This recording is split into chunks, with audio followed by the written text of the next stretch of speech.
السلام علیکم ورحمۃ اللہ وبرکاتہ۔ جی میں حافظ ندیم عباس اور آپ دیکھ رہے ہیں حافظ ندیم عباس یوٹیوب چینل۔ آج کی ریاکشن ویڈیو میں ہم مشہور بحری جہاز ٹائٹینک کے متعلق گفتگو کریں گے کہ کس طرح سے اسے بنایا گیا، اس کے ساتھ کیا واقعہ پیش آیا، اس کا ملبہ اس وقت سمندر کے اندر کتنی گہرائی کے اندر موجود ہے، اور یہ بھی دیکھیں گے کہ حال ہی کے اندر دو باپ بیٹے اس کے ملبے کو دیکھنے کے لیے آبدوز کے ذریعے گئے لیکن لاپتہ ہو گئے۔ آج کی ریاکشن ویڈیو کے اندر ہم اسی بحری جہاز ٹائٹینک کے متعلق گفتگو کریں گے، تو آئیں دیکھتے ہیں آج کی اس ریاکشن ویڈیو کو۔ ریل ورلڈ کے معزز دوستوں، میں ہوں ماجد ملک اور آپ تمام دیکھنے اور سننے والوں کو السلام علیکم۔ ناظرین گرامی، مشہور بحری جہاز ٹائٹینک کا ذکر تو آپ نے سنا ہوگا۔ 1912 میں یہ جہاز ایک برف کی چٹان سے ٹکرانے کے بعد ڈوب گیا تھا، اور آج بھی اس جہاز کا تباہ شدہ ملبہ اٹلانٹک اوشین یعنی بحر اوقیانوس میں تقریباً 12,500 فٹ کی گہرائی میں موجود ہے۔ ٹائٹینک کے ملبے کو دیکھنے کے لیے ایک آبدوز نے 4 دن پہلے اتوار کے روز اپنا سفر شروع کیا تھا۔ پلان کے مطابق یہ تقریباً 10 سے 11 گھنٹے کا سفر تھا، جس کے بعد اس نے واپس آ جانا تھا، لیکن سفر شروع کرنے کے 1 گھنٹے 45 منٹ کے بعد سطح سمندر پر موجود اپنے جہاز سے اس کا رابطہ ختم ہو گیا، جو ابھی تک بحال نہیں ہو سکا۔ پریشانی کی بات یہ ہے کہ اس آبدوز میں تقریباً 96 گھنٹے یعنی تقریباً 4 دن کے لیے آکسیجن سپلائی موجود تھی، اور اب وہ 4 دن مکمل ہو چکے ہیں۔ اس آبدوز میں، جس کا نام ٹائٹن ہے، اس میں 2 پاکستانی شہری بھی موجود ہیں۔ وہ پاکستانی شہری کون ہے اور آبدوز کی تلاش کیے جانے کی کتنی امید باقی ہے، ابھی کیا صورتحال ہے، اس بارے میں مکمل جاننے کے لیے ویڈیو کو آخر تک ضرور دیکھیے گا۔ تو پیارے ساتھیوں، ٹائٹینک ایک بہت بڑا بحری جہاز تھا۔ 1912 میں اس میں ایک بڑی پارٹی کا انعقاد کیا گیا تھا، جس میں اس وقت کے کئی امراء شامل تھے، لیکن ایک گلیشیئر سے ٹکرانے کے بعد ٹائٹینک ڈوب گیا۔ کچھ لوگ بچا لیے گئے اور بہت سارے ڈوب گئے۔ اس جہاز کا ملبہ سمندر کی گہرائی میں سطح سمندر سے 12,500 فٹ کی گہرائی میں موجود ہے۔ اتنی گہرائی میں مکمل اندھیرا ہوتا ہے، کیونکہ وہاں سورج کی روشنی نہیں پہنچ سکتی۔ وہاں ایسا سیاہ گھپ اندھیرا ہوتا ہے کہ انسان کو اپنا ہاتھ بھی دکھائی نہیں دیتا۔ اس اندھیری جگہ پر اٹلانٹک اوشین کی گہرائیوں میں ٹائٹینک کے کھنڈرات موجود ہیں۔ اس کے بارے میں کہا جاتا ہے کہ وہاں سے آج بھی مرنے والوں کی آوازیں سنائی دیتی ہیں۔ یہ ایک پراسرار مہمہ ہے، جس کی وجہ سے کئی لوگ وہاں جانے کے خواہش مند ہیں، لیکن اتنی گہرائی تک لے جانے کے لیے چند آبدوزیں ہی موجود ہیں، اس لیے وہاں بہت کم لوگ جا پاتے ہیں۔ دوستو، چند روز پہلے کچھ مسافر ٹائٹینک دیکھنے کے لیے سفر پر روانہ ہوئے۔ ان میں 2 پاکستانی بھی شامل تھے، جو کہ اینگرو کارپوریشن کے وائس چیئرمین 48 سالہ شہزادہ داؤد اور ان کے 19 سالہ بیٹے سلیمان داؤد ہیں۔ شہزادہ داؤد پاکستان کے امیر ترین بزنس مینوں میں شمار ہوتے ہیں۔ وہ کراچی، پاکستان میں ایک سرمایہ کاری اور ہولڈنگ کمپنی داؤد ہرکولیس کے وائس چیئرمین ہیں۔ داؤد ہرکولیس کمپنی داؤد گروپ کا حصہ ہے، جو 1 صدی سے زائد عرصے سے ان کا خاندانی کاروبار ہے۔ ٹائٹینک تک سفر کرنے کے لیے آبدوز کے ٹکٹ کی قیمت $2,50,000 ہے، یعنی کہ تقریباً 7 کروڑ پاکستانی روپے۔ اب پاکستانی باپ بیٹے نے اس سفر کے لیے تقریباً 15 کروڑ روپے لگا دیے۔ اس سے ان کے مالی حالات اور کاروباری کامیابی کا اندازہ لگایا جا سکتا ہے۔ ٹائٹینک دیکھنے کے لیے انہوں نے ٹائٹن نامی سب میرین کے ٹکٹ خریدے۔ یہ آبدوز 22 فٹ لمبی ہے اور اس کی زیادہ سے زیادہ کیپیسٹی صرف 5 لوگوں کی ہے۔ ایک وقت میں یہ صرف 5 لوگوں کو ہی لے کر جا سکتی ہے، یعنی کہ 1 پائلٹ اور 4 مسافر۔ یہ کسی کیپسول کی ساخت کی ایک چھوٹی آبدوز ہے، جس کو جہاز کے ذریعے پانی کے اندر بھیجا جاتا ہے۔ اس سب میرین کی مالک کمپنی اوشین گیٹ ہے۔ پولر پرنس نامی بحری جہاز کے ذریعے اس آبدوز کو لانچ کیا جاتا ہے، یعنی پانی کی گہرائی میں بھیجا جاتا ہے۔ یہ سب میرین 13,000 فٹ تک کی گہرائی تک سفر کر سکتی ہے۔ آج اس پر پوری دنیا کی نظریں ہیں کہ اس کا کیا بنے گا۔ اس سب میرین ٹائٹن کا سفر اتوار کو شروع ہوا۔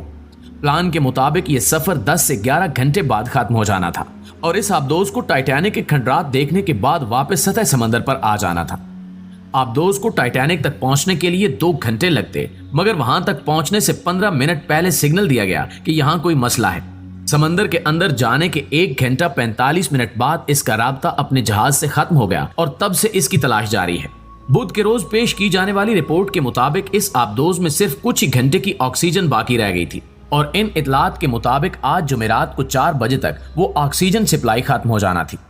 اس آبدوز سے رابطہ ختم ہو چکا ہے، اور اب اندازے کے مطابق ماہرین رپورٹس پیش کر رہے ہیں کہ کتنی آکسیجن باقی ہوگی۔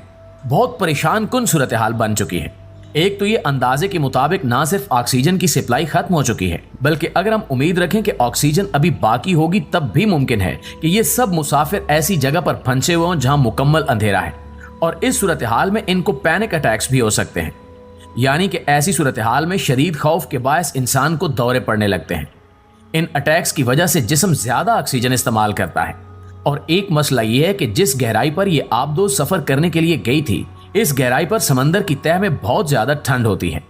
اس طرح کی جگہ پر مسلسل رہنے سے لوگوں کو ہائپوتھرمیا کی بیماری ہو سکتی ہے، یعنی کہ شدید ٹھنڈ کی وجہ سے ان کا جسم گلنے لگتا ہے۔ شدید سردی کی وجہ سے عین ممکن ہے کہ وہ لوگ ہائپوتھرمیا کا شکار ہو گئے ہوں۔ دراصل سرکاری ایجنسیاں اس قدر گہرائی پر آپریشنز نہیں کرتی، جس وجہ سے اتنی گہرائی میں پھنسے لوگوں کی مدد کرنے کا تجربہ بھی نہ ہونے کے برابر ہے۔ دنیا میں صرف چند لوگوں نے ہی اتنی گہرائی تک سفر کیا ہے۔ اگر آبدوز سلامت رہتی ہے تو مسافروں کے بچنے کا امکان ہوتا ہے، لیکن اگر کسی وجہ سے آبدوز کو کوئی نقصان پہنچتا ہے تو سمندر کے شدید دباؤ کی وجہ سے مسافروں کے بچنے کا کوئی امکان نہیں ہوتا۔ جیسے جیسے آکسیجن کا لیول کم ہوگا، یہ مسافروں کے لیے سانس لینا مزید مشکل بنا دے گا۔ آخر کار ان کا دم گھٹ جائے گا۔ اب جب کہ ان کی آکسیجن کی سپلائی بھی رپورٹس کے مطابق ختم ہو چکی ہوگی تو مسافروں کے بچنے کا چانس تقریباً 0 ہے۔ ناظرین گرامی، اس آبدوز کو ڈھونڈنے کے لیے آپریشن جاری ہے۔ مسلسل 4 دنوں سے انہیں تلاش کرنے کی کوششیں کی جا رہی ہیں، لیکن ابھی تک اس آبدوز کی صحیح لوکیشن بھی معلوم نہیں ہو سکی۔ سونار ڈیوائسز استعمال کی گئی ہیں جن سے سمندر کے اندر کی آوازیں ڈیٹیکٹ کی جاتی ہیں، لیکن ابھی تک اس آبدوز کی صحیح جگہ معلوم نہیں ہو سکی۔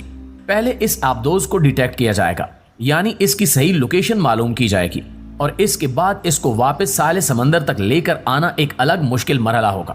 مسئلہ یہ ہے کہ دنیا میں بہت کم ایسی آبدوزیں ہیں جو اتنی گہرائی تک سفر کر سکتی ہیں جتنی گہرائی تک ٹائٹن گئی ہے۔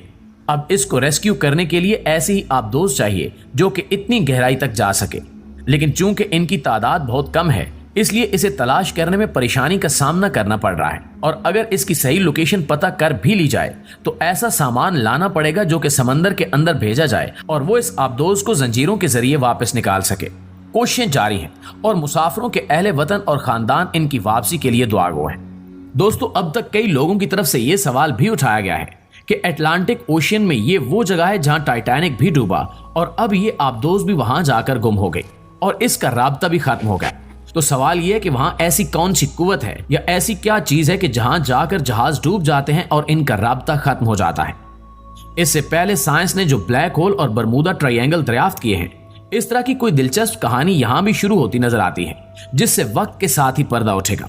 اس آبدوز میں پاکستانی شہریوں کے علاوہ جو لوگ موجود ہیں، ان میں برطانوی تاجر ہمیش ہارڈنگ، فرانسیسی ایکسپلورر پال ہنری اور اس جہاز کو چلانے والی کمپنی اوشین گیٹ کے سی ای او اسٹاکٹن رش بھی شامل ہیں۔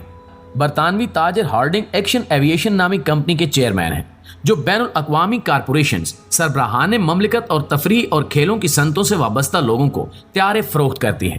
فرانسیسی ایکسپلورر پال ہنری کو ٹائٹینک کے ماہر کے طور پر جانا جاتا ہے۔ انہوں نے جہاز کے ملبے کی جگہ تک 6 مہمات کی قیادت کی ہے اور انہیں ٹائٹینک کا عظیم ایکسپلورر بھی کہا جاتا ہے۔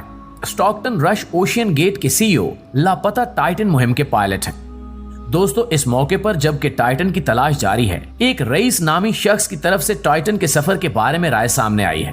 وہ پہلے 4 بار ٹائٹن سب میرین میں سفر کر چکا ہے۔ اس کا کہنا تھا کہ ہر دفعہ آبدوز کا رابطہ جہاز سے ختم ہو جاتا تھا اور ہر دفعہ لگتا تھا کہ جیسے یہ بہت خطرناک چیز ہے۔ انہوں نے یہ بھی بتایا کہ سفر کرنے سے پہلے انہیں ایسے کاغذات پر دستخط کرنے پڑے تھے جس کے پہلے صفحے پر ہی 3 دفعہ موت کا ذکر کیا گیا تھا۔ ظاہر ہے کہ یہ سفر خطرے سے خالی نہیں تھا۔ پانی کے اندر 13,000 فٹ کی گہرائی تک جانا کوئی معمولی بات نہیں ہے۔ رئیس نے یہ بھی بتایا کہ ایک دفعہ جب وہ ریسرچ کے لیے ٹائٹینک کے کھنڈرات کو دیکھنے گئے تو اس آبدوز میں کوئی جی پی ایس نہیں تھا، یعنی کہ لوکیشن معلوم کرنے کے لیے کوئی آلہ نہیں تھا، جس کی وجہ سے انہیں ٹائٹینک تک پہنچنے کے لیے 3 گھنٹے لگے، حالانکہ وہ اس سے صرف 500 یارڈ کی دوری پر موجود تھے۔ جی تو دوستو، اس دعا کے ساتھ اجازت دیجیے کہ اس سب میرین میں جتنے بھی لوگ سوار تھے، اللہ تعالیٰ ان کو بخیر و عافیت ان کے خاندان والوں سے ملا دے، آمین ثم آمین۔